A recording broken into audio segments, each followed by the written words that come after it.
Facebook is going to be more beneficial for you if you have to choose. People will check Facebook more frequently than they will check Twitter. But basically, one of the things we encourage people to do is to create a single message and then use it across all the platforms, but refine it for each platform. I'm working with the director at the moment, Tassos Haniotis, who is a director around all of our policy work. And I'm encouraging him to write more blog posts on LinkedIn because he has a voice and he has a certain credibility. Instagram, I think, is going to continue to increase and take up as well.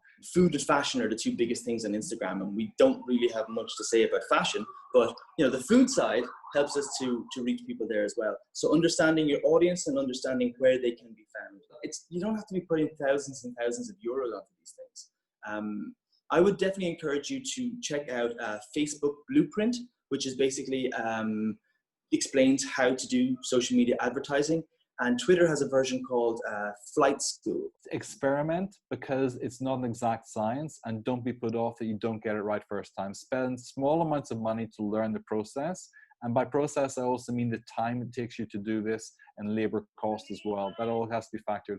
And what you should end up with when you go through all these stages is a timeline, a Gantt chart basically, where you can really accurately predict how long it takes you to produce a message, create the graphics for it, post it, pay for it, and what the return on expenditure is with those things. And after you do this for 6 months, you'll see a really big change within your team in terms of hospitality.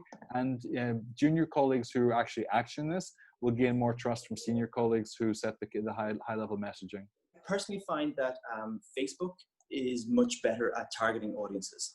Yeah. We do this for various different products we have, like we had a teacher's pack, which basically spoke a little bit about the importance of food and farming targeted towards children. So we were easily able to find people who were teachers in certain areas or parents of children of a certain age. It's actually scary the amount of detail you can get out of these. Personas matter because for people who are not tech literate within your organization, it's easy to say, to have 6 different personas and basically their profiles, and it's John the farmer, and you have them with a picture as well, and they can see what they look like. They know this kind of person individually as a personal experience, and then they can understand how to communicate more easily with them too.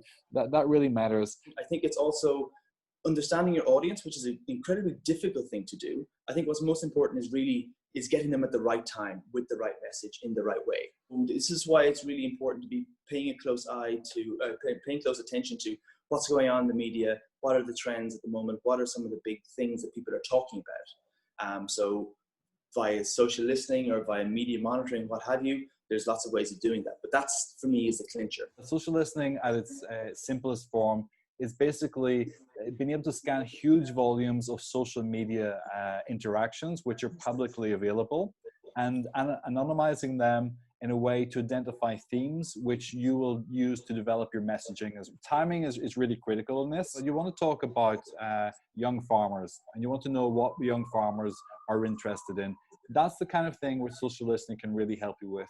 Then you begin to pitch your own message to the target audience that you have. And a lot of people kind of think they've done a great campaign, so they don't spend behind it. It doesn't take a lot of money to reach your audience, but if you don't advertise and don't do paid promotion, it's very hard to get the depth of analysis.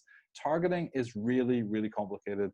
I think it's the most difficult part of the whole communications approach. This media space is so heavily occupied and so contentiously fought over that you have to buy your way into that market. So nobody's going to know about your program unless you tell them, unless you push it to them to begin with. Then you're looking at audience retention and all these other dynamics as well. But you have to put some money behind your message to get traction with it as well.